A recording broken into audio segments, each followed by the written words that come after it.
I'm in Sao Paulo, the largest city in South America. 20 million people from cultures all over the world call it home. At 588 square miles, Sao Paulo is beyond big. This city is a mega metropolis. It's as big as Boston, San Francisco, and Chicago combined, and it's a city that's known for its music, its culture. It's a place that I've always wanted to come to. Sao Paulo is also famous for its street art. And as you can see, there's some absolutely incredible street art. Far out. These walls are a graffiti artist's paradise and an open-air art gallery for the people that live here. Look at that. It's a guy with his trousers down, reading a book. Who wouldn't want to do that? I'm going to do that later on this afternoon. Just blown away by the artistry here. I'd love to spend more time looking around here, but I didn't come all this way just to look at pretty pictures. I've come to Brazil to find the giant anteater. It's the world's largest anteater, coming in at around about 7 feet, and it also has a 2-foot-long tongue. It runs on its knuckles, and although it doesn't look dangerous, the giant anteater is capable of killing humans with its 4-inch claws.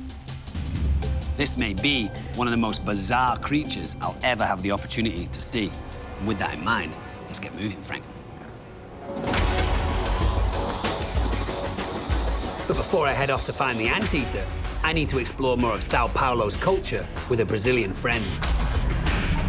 That very interesting building right there is the Museum of Art. That's where I'm supposed to be meeting my friend Andre, so I guess we'll just hang out on the street and see if I can find him. But look, over here, there's something pretty interesting going on.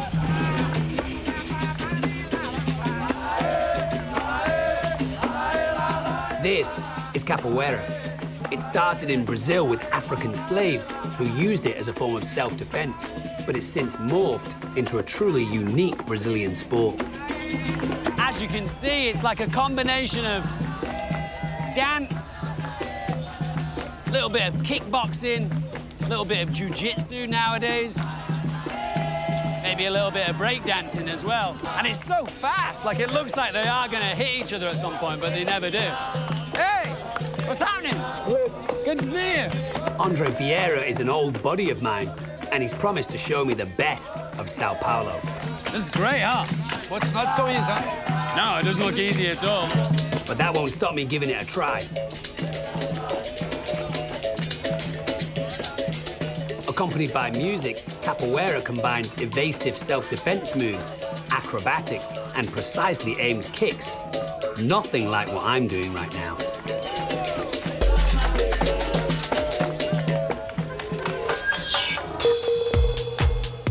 I'm a bit peckish after all that maneuvering, and lucky for me, Andre has the perfect restaurant in mind. Oh! The night is young. Saúde. Saúde. Good to see you. Sao Paulo is a city that never sleeps. In fact, dinner doesn't usually happen before midnight here. Okay, come on, let's eat. Oh, it's coming.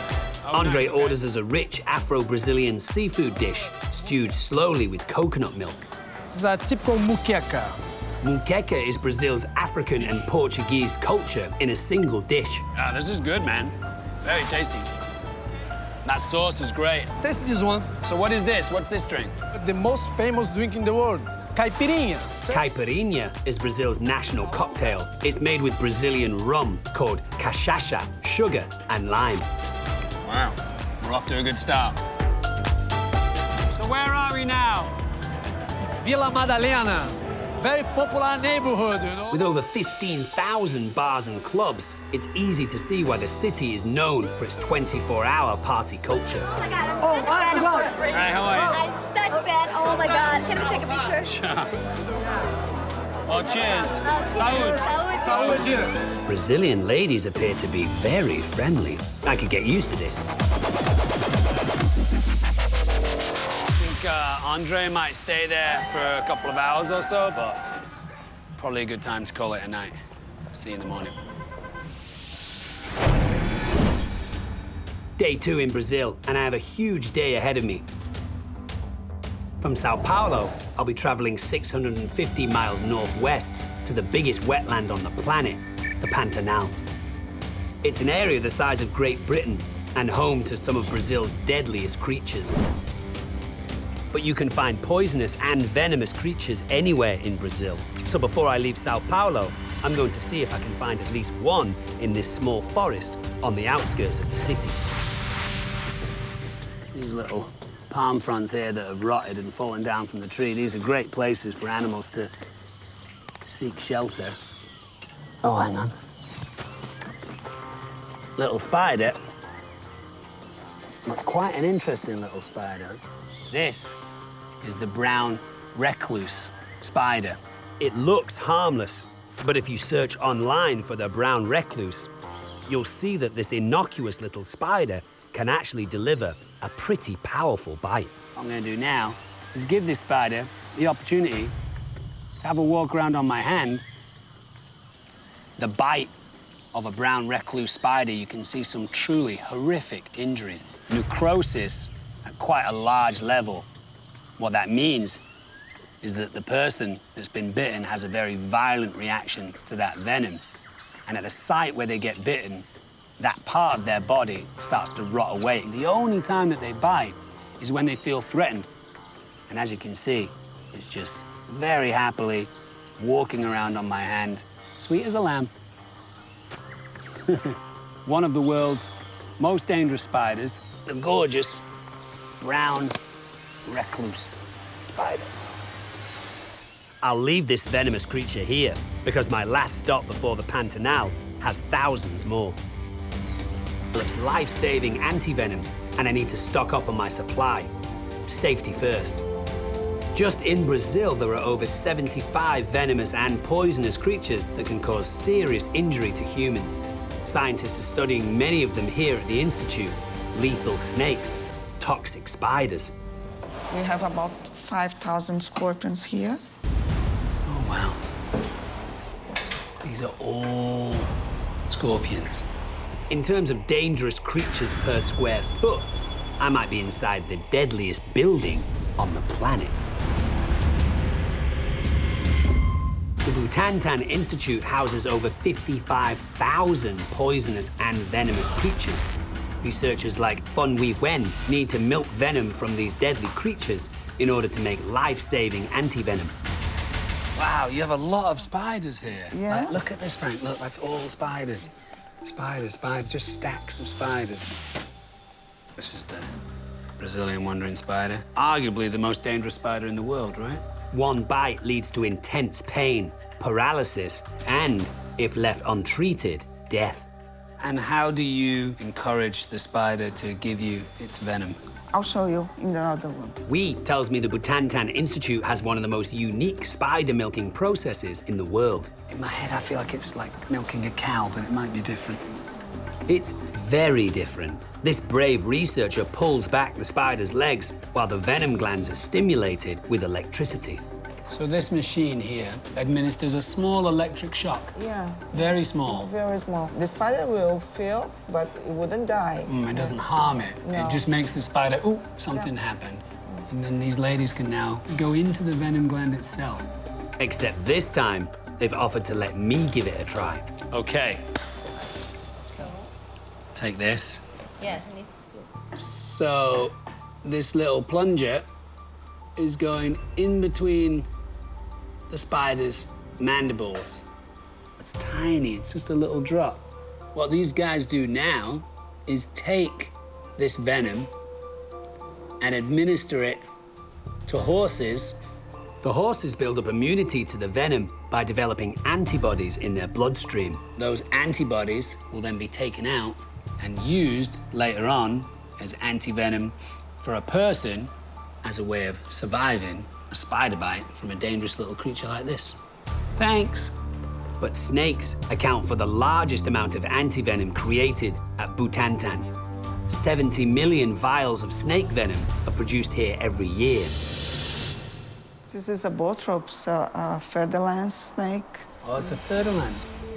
Snakes bite 30,000 people a year, just in Brazil. Jaw's coming out. Yeah, it's already trying to bite.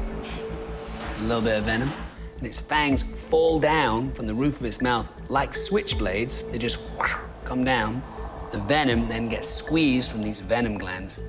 It causes excruciating pain, swelling, and internal bleeding. And there's actually some venom here on my finger.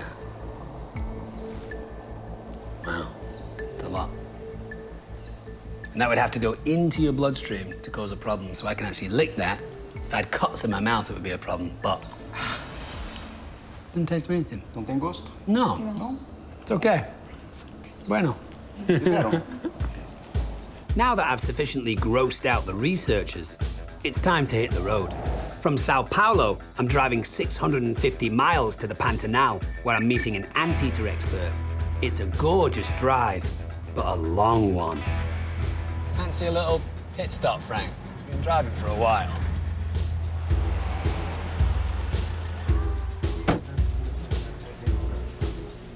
Well, you know what I do need, actually? Is a hat. Frank? Oh, that's the right size. How's that looking? It's kind of a cool color. Ooh. Yeah? Yeah, I like that one. Ooh, I like that too. Kind of like a rebel cowboy or something. Yeah, I really like that. Quick, right? Oh, I think I'm gonna take that. All right. Time to get moving.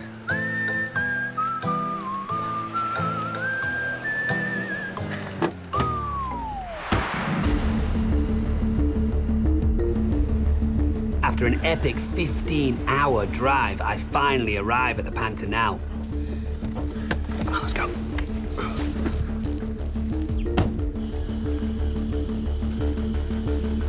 And my first glimpse doesn't disappoint. Woohoo! What a view. The word Pantanal comes from the Portuguese word for marsh. It receives 50 inches of rain every year. Heavy rains during the wet season burst riverbanks, raising water levels 15 feet, making the Pantanal a vast floodplain. That's prevented development here and keeps the Pantanal a pristine place for wildlife.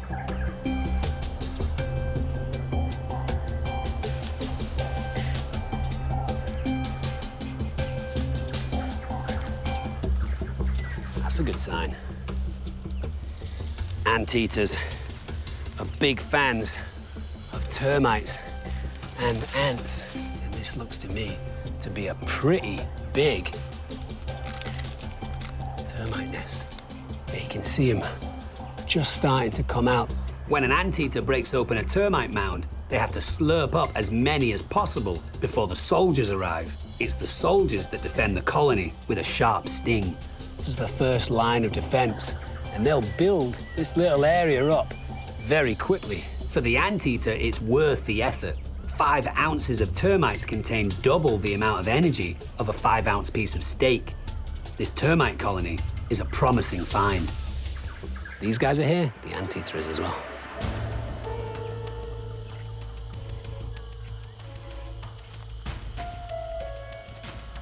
Oh, shit. Go this way, go this way.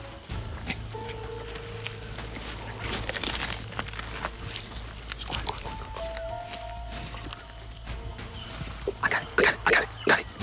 Hang on. I got it. You're okay? It's okay. Look at this little guy.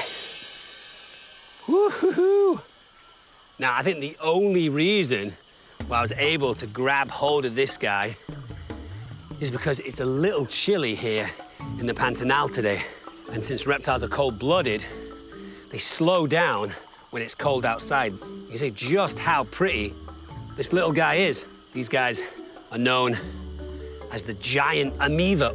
Giant amoeba can grow up to 20 inches long, and they're usually extremely fast runners. Normally, you can't get anywhere near these guys. It's not a venomous lizard, but it is a lizard that can give you a pretty good doing. Pretty good chance this guy's a male, and the reason why I say that is because the males tend to be more vibrantly colored down the side of their body here. You can see how his head forms this little point, this little arrow at the front here. And check out that tongue.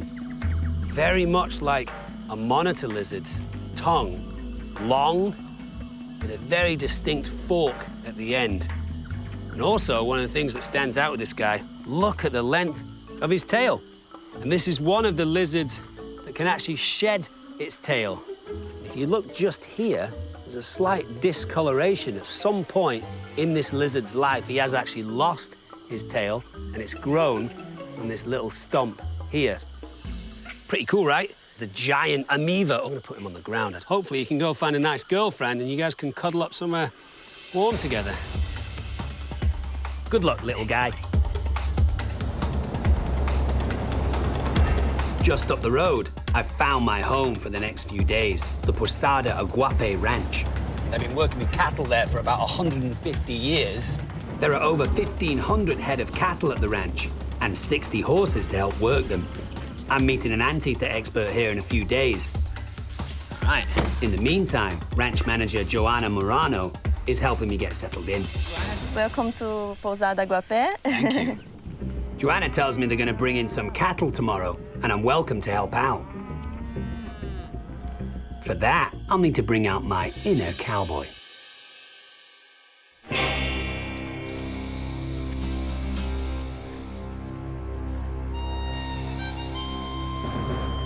Howdy. I'd get myself into an outfit where they'd take me a little bit more seriously, you know. Dressed up in real cowboy outfit, complete with gun and holster in case stuff goes on. Morning. How are you? Good to see you.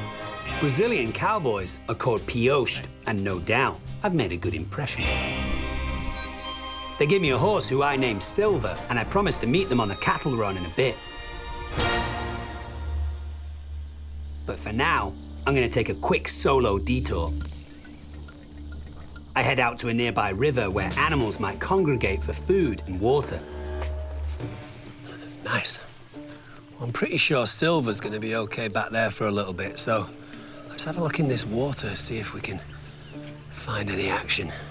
Oh, look, there's some capybara, the largest rodent in the world. Pretty incredible to think that that is a rodent, right? That's a relative of mouse, rat, guinea pig, hamster. But capybara can reach lengths of 4 feet and weigh up to 150 pounds. And they're not the only creature here. See a caiman, just the top of his head. Oh, there's a ton of them. Look, there's a ton of them. I can count 1, 2, 3, 4, 5, 6, 7, 8, 9, 10, 11, 12, 13, 14, 15 caiman. The Pantanal has the highest concentration of caiman in the world because prey are so plentiful here. Their favorite food is the capybara. But for the capybara, there's strength in numbers. They usually have a leader, a kind of watcher. And you can see the big adult at the front. His job is to alert the group. There's a predator. It's close by. One specific call will be for caiman. There's the warning noise. One of them got separated.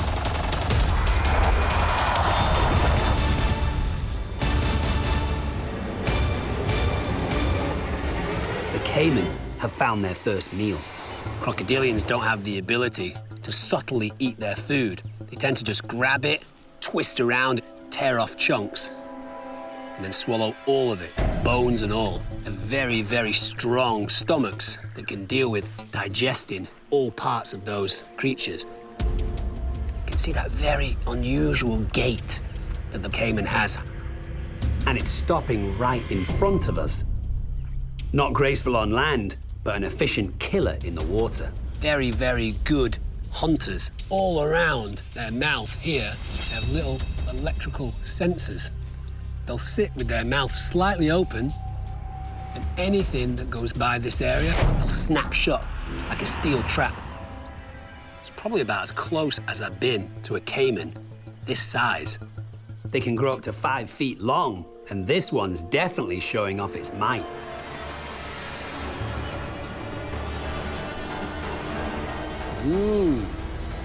That is a threat response. It turns around to face you like that. It's like 2 people saying, let's do this.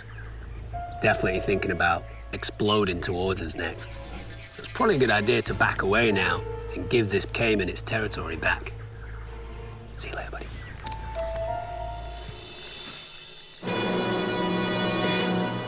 Hi-ho, Silver. Wasn't very good, was it?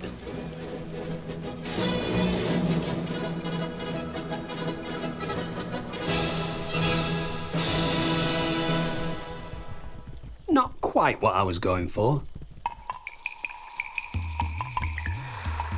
But check that out, Frank.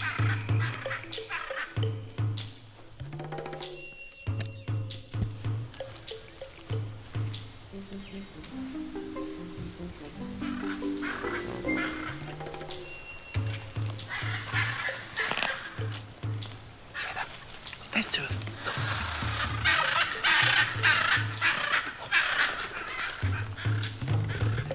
One of the most beautiful birds in the world, the hyacinth macaw.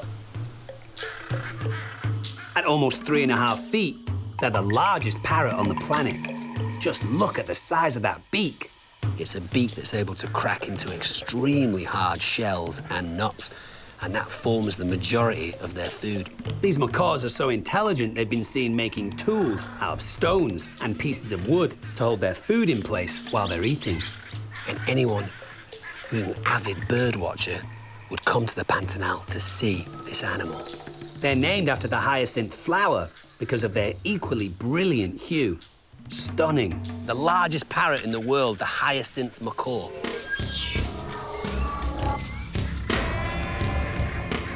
Well, no sign of the anteater, but I did see some pretty cool animals. As you can see, the weather in the Pantanal closes in very quickly. Those clouds are looking a bit foreboding. It's time to get back on my horse and catch up with the cowboys.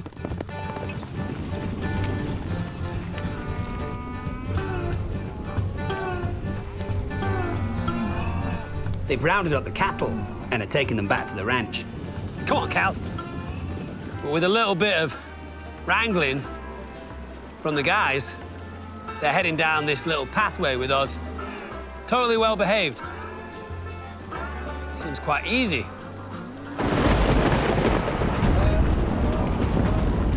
Or maybe not. Okay.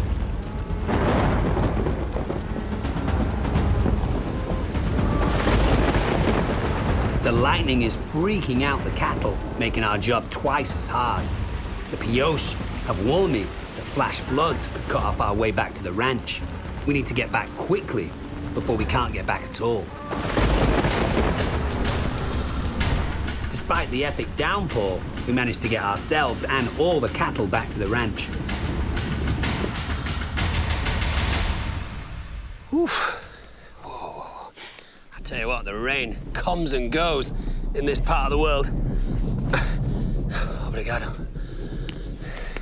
I was just throwing it down, but I think that shower's kind of ended. Not that easy doing that job. Oh, see that, Frank? Oh, yeah. That is a pretty decent-sized tarantula. Tarantulas are known to have an extremely fearsome reputation. It's actually a creature that, unfortunately, has a lot of myths and legends associated with it that aren't that fair. You want to hang out on my shoe, huh? Okay. They are venomous in the same way that a bee or a wasp might be venomous. They use that bite to paralyze small prey, then inject them with digestive enzymes to turn their meal into a soupy liquid they drink. The first sign of annoyance that comes from a tarantula is that they'll kick off these hairs that are all over the backs of their legs and on their abdomen. They're called urticating hairs. Now, if you were to put them under a microscope, you could see little bends in the hairs, like little fishing hooks. Those can get inside your eyes, your nose, your mouth very easily. It gives the tarantula a chance to get away. They have little hooks on the end of each leg, little grappling hooks that they use to move through the ground or climb over rocks. And those hooks are retractable, like cat's claws. You can see she's just lifting up her back leg there. That's her saying she's not crazy happy. I'm gonna let this little lady go now. So over here is a little pile of tiles. That'll be a perfect spot for it. Nice, beautiful, gentle tarantula. Pretty cool, right? And as quickly as the storm blew in, the sky's clear. After drying off, I'm getting a few pointers on what it takes to be a real cowboy. Obrigado. The horses are a special breed called the Pantanal horse, and they've adapted to the unique conditions here. Because they spend a lot of time in the wetlands, where it's soft underfoot, their feet are a little wider than normal horses. That makes maneuvering through the mud much easier. This is the Reins. lasso. Oh, there's the lasso. There's a calf that needs to be vaccinated, and Joanna wants me to pull it out of the herd using the fine art of lassoing. You hold it in both hands, so what happens with the horse while that's happening? Yes, you have to hold the lasso and the horse together, Okay. and then with the other hand, just lasso. It can't be that hard. Hi, cows. What's happening? No, I just lassoed myself. Did I get it? No, I got its ear. Ah, stand on my lasso. Stood on it. Cows are laughing at me. Yep. Ah, I've got an ear, a fence, myself twice. That's about typical, right? I think I'll leave the lassoing to the experts and help with the vaccination. So that's the medicine. This happens to all the calves, yeah? Yes, all of them. Now, Little injection. yes. So they lasso them, obviously you just hold them down a little bit, and then a tiny little injection just to make sure that they don't get parasites out in the wild like this. No pain, no gain, little guy. Back with his For the mum. yeah. Smell like food, Frank. Let's go investigate that. I'm starving. As the cowboys prepare our meal, another beautiful electrical storm joins us in the distance. It makes for excellent dinner theatre after a long day on the Pantanal. One of the great ways to eat when you're traveling is to do what the locals do. And in Brazil, their traditional fare is rice and beans, which we've got here.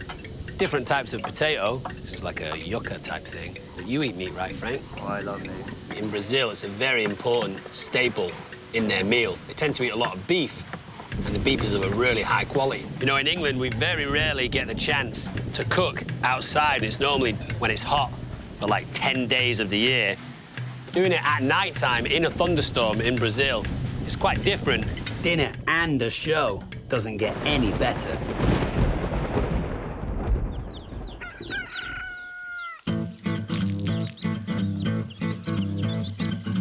Day 4 in Brazil, and I've traded in my horse Silver for aluminium. Boats are mandatory in the wetlands. Pantanal is one of the wettest places on the planet, so I'm gonna need to jump in a boat every so often just to make my way around. During the wet season, you'd see a lot more water, but this is the dry season, and wildlife is concentrated around the rivers and pools that haven't dried up. Look, Frank, over there, a toku toucan, the largest toucan species in the world. Everything is supersized in the Pantanal. Lucky sighting. Maybe we'll be just as lucky spotting a giant anteater. So I'll find a place on the banks of the river where I can jump out, see if I can find those easy-to-spot termite mounds, and maybe see a giant anteater. Fingers crossed. Oh, there's something. No need to run, Frank. This gorgeous little creature is a red-footed tortoise. And I'm guessing that once I pick him up, he's go into his shell. Hi. Put this guy here. These guys eat plants, insects, and even dead animals. Let's see if this guy's getting in any way more brave. Not really. But if we're patient, I think our little friend will eventually come out of his shell, as the saying goes. It's a fantastic protective device. When a creature comes along to have a go at it, puts its hands or its jaws all over it, The tortoise just tucks its legs up. and its head up behind its legs, so it basically does that. The vulnerable parts of its body are all hidden inside this very tough shell. Even a jaguar couldn't get at this guy, and it lives to fight another day. But look who's just joined the party. Hello, sweetheart. I guess it was nice to meet you, finally. The extremely charismatic red-footed tortoise. See you later, buddy. Okay, Frank. Can't move as slow as him. We can't get going.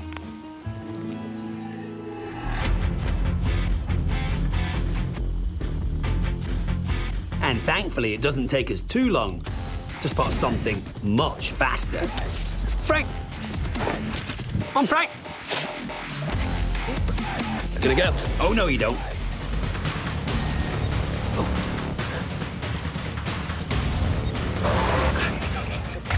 It's all right. It's all right, little dude. Here, let's bring him over this way. You're okay, dude. This is a little six-banded armadillo, quite closely related to the anteater. You can see that from the similarities with the front of its face. They both have a pointy snout and a long tongue used for getting at ants and termites. But it's this creature's wardrobe that sets it apart. It's covered in this very tough, armor-plated skin, but underneath its body, quite soft and vulnerable. This guy looks like a little boy. Congratulations to you, my friend. Not holding him tight at all, I've barely got my hand in him.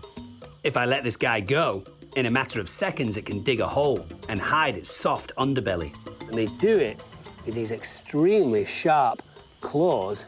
Those claws come in handy when this armadillo wants to have some food. Like the anteater, they eat termites and ants, and they're prey for jaguars and pumas. They're quite alien-looking, but very sweet. Six-banded armadillo. I'm gonna let this guy go. See you, buddy.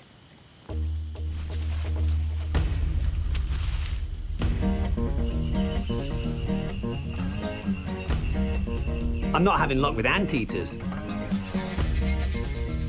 but I'm definitely catching up with some other wild creatures. Oh, look. Check it out, Frank. Alongside the hyacinth macaw, a jabiru stork is one of the most famous birds that live here. They're the tallest flying bird in Central and South America, standing over 4 feet tall with a wingspan of 9 feet.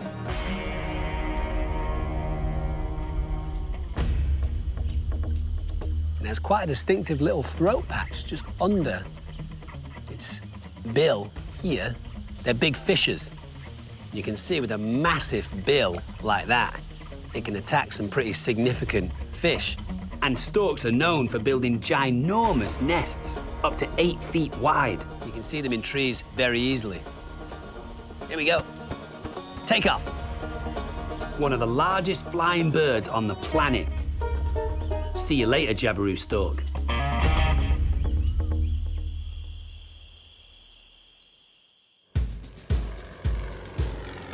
After several days of searching for anteaters on my own, today I'm getting some much-needed help. I do think that the cavalry might be on its way. I'm waiting on a nearby landing strip for Brazil's leading anteater expert. We should have flares, Frank. Have you got any flares? No, I'll do it without flares. Flavia Miranda focuses on anteater conservation and conducts regular field studies here around Posada Iguape Ranch. Flavia. Hi. Hi, nice to meet you. Nice to meet you too. I'm very excited that you're here because up to now, I've had no luck finding the giant anteater. It's difficult. Yeah. Yeah? Flavia suggests I jump back in the plane with her. Giant anteaters are great at hiding, and they're also fast runners. She says we'll have much better luck spotting them from the air. It's probably the smallest plane I've ever flown in, and also the breeziest. No door. No door.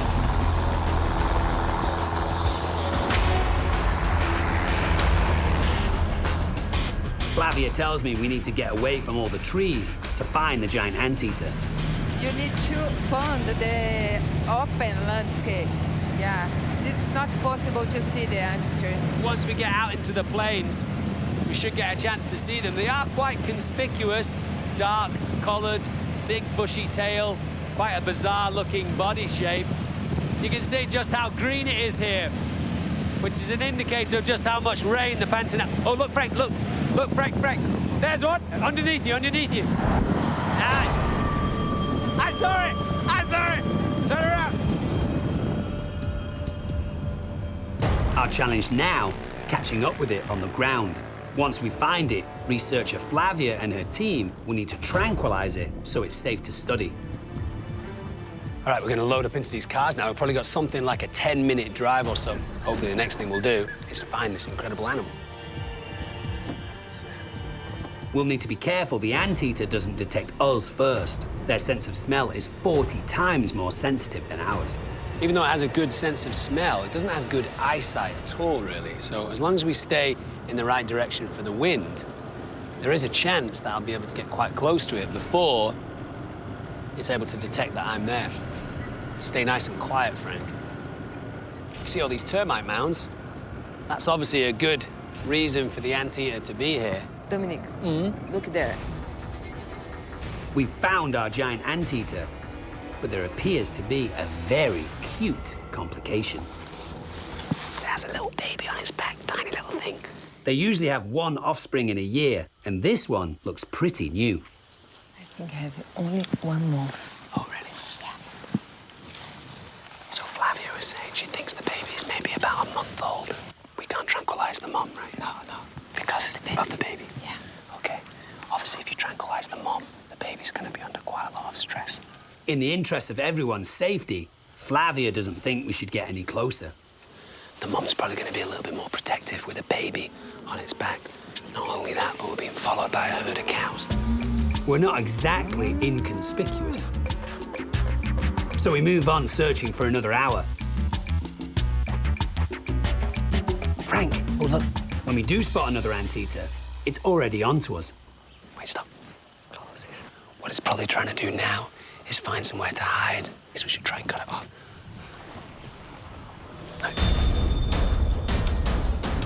Anteaters have a strange gait because they actually run on their knuckles, and they can really motor, up to 30 miles an hour.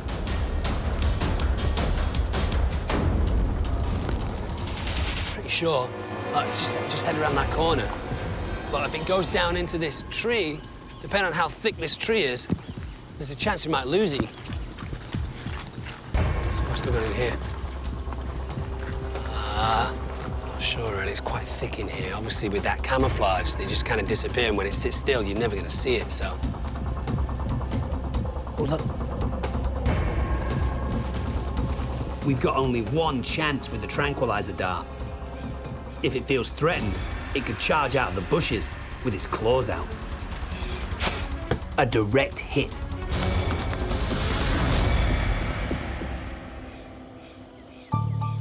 Now we have to wait 15 minutes, and then we can go in, and the effects of the medicine are probably starting to kick in now, so it's probably a little confused. It may be safe to pull the anteater out now, but getting to it provides its own unique challenge. Now what they have to do is hack through some of that stuff and get to the anteater, but as you can see, there's quite a lot of thicket there.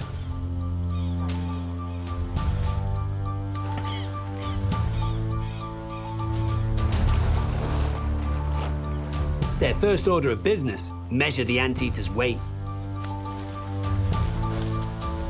They can't exactly ask it to stand on a scale, so that requires some creativity. Incredible animal. Giant anteaters can weigh up to 100 pounds and grow between 6 and 7 feet. This one weighs 65 pounds, making it medium-sized, but those 4-inch claws mean it has the potential to be just as dangerous.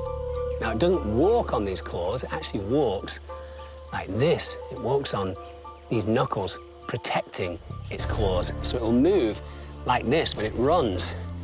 It'll do that. It only brings out those sheaths when it needs to. For breaking open termite mounds, and when it's trying to protect itself. If it feels cornered, it will stand up and expose those 2 claws, and then it does this kind of drunken boxing thing where it sways backwards and forwards and will take a slash at you.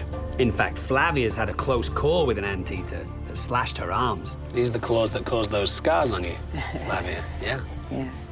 Very, very powerful. Yeah. They're going to collect some samples now, blood and whatnot, but the first thing they're going to do is just wrap up those claws. Easily the most dangerous part of an anteater. And with it having these little boxing gloves on it now, it won't be able to make a mess of us if it were to wake up a little sooner than we would think. With its weapons sheathed, I finally get a good look at that bizarre snout, and inside, its truly incredible tongue. Wow, that's crazy. It looks like it just swallowed a huge earthworm. It's sticky. Yeah, very sticky. So this is the end of its tongue, but where does it begin? Here. Here. Yeah? Yeah. That's at least 2 feet. It has a massive salivary gland to keep it all sticky. It can slurp up to 35,000 ants and termites a day, flicking its tongue in and out 160 times a minute. Crazy. Flavia's team is finishing collecting their samples, so we've got to move the anteater off the research tarp. Oh, it's heavy. Yeah, this is good? Good. Okay. As we unwrap the protective bandages, the giant anteater starts to wake up. You can see, obviously, the effects of the medicine are wearing off, and the anteater's just starting to get its bearings. Before we leave, we move the anteater so it can't be spotted by predators like jaguar and puma. What we're gonna do is just reintroduce it back into this deep cover, then it will sleep off the rest of its day.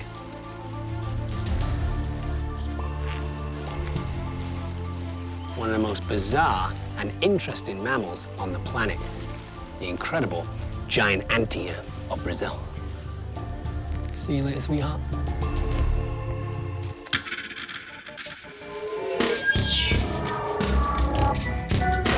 Well, that was a very exciting and surprising trip to Brazil. Saúde. I got to catch up with an old friend in Sao Paulo. Come on, cows. Saddled up with the horsemen of the Pantanal. Survived some pretty crazy weather. I saw it! I saw it! Also had a once-in-a-lifetime experience with one of the strangest and most fascinating mammals on the planet, the giant anteater. I think we hit this mission on the nose, Frank.